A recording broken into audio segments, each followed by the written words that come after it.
¿Te has preguntado alguna vez cómo se genera la electricidad que utilizas en tu hogar? Seguro has escuchado que se genera en una represa, con un generador eólico o incluso en una planta nuclear. Y eso es correcto, pero no responde completamente a nuestra pregunta. Si estás pensando que cada una de estas máquinas convierte movimiento en electricidad, ya estamos más cerca de la verdad, pero su funcionamiento sigue siendo un misterio.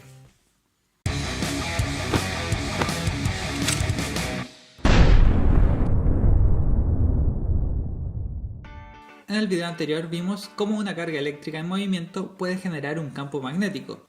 También que dos cuerpos con campo magnético interactúan entre sí, pudiendo generar movimiento como en los motores eléctricos. Y, básicamente, la forma en que se genera la electricidad es invirtiendo este proceso.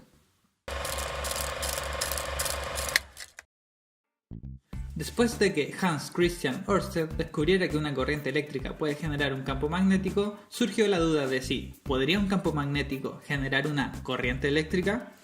Quien descubrió la respuesta a esta pregunta fue Michael Faraday, ya que mientras hacía pruebas con magnetos se dio cuenta de un extraño comportamiento. Cuando pasaba un imán por el interior de una espira de cobre recubierto, en los extremos del cable se generaba una diferencia de voltaje, pero con la particularidad de que esto solo ocurría cuando el magneto estaba en movimiento, y que además el sentido del voltaje variaba dependiendo de la dirección en que se movía el imán.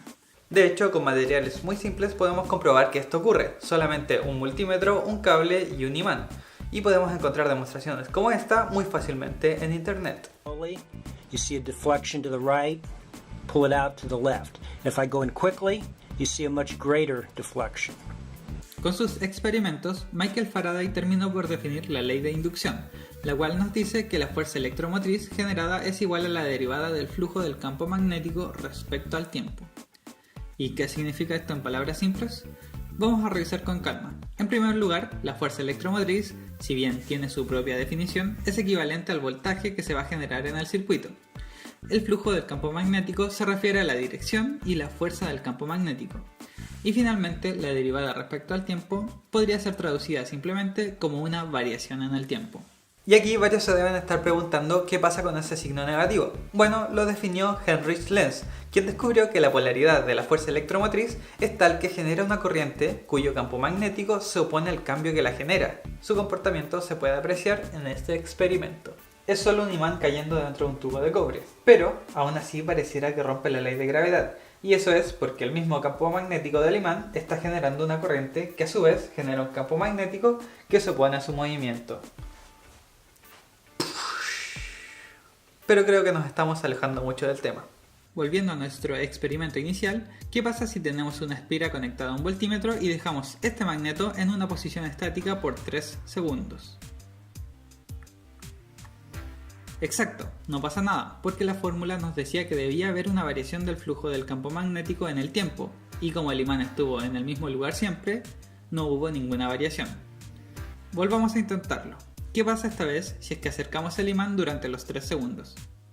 Se genera una diferencia de voltaje.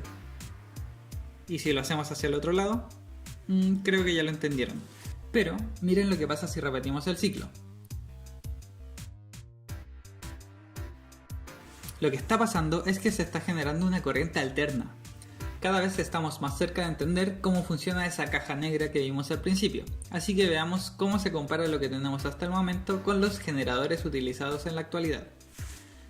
El generador eólico gira porque el aire choca con sus aspas y genera un torque respecto del eje, lo cual genera energía. Las hidroeléctricas dejan que agua que esté en altura caiga sobre turbinas, obligándolas a girar y generando energía.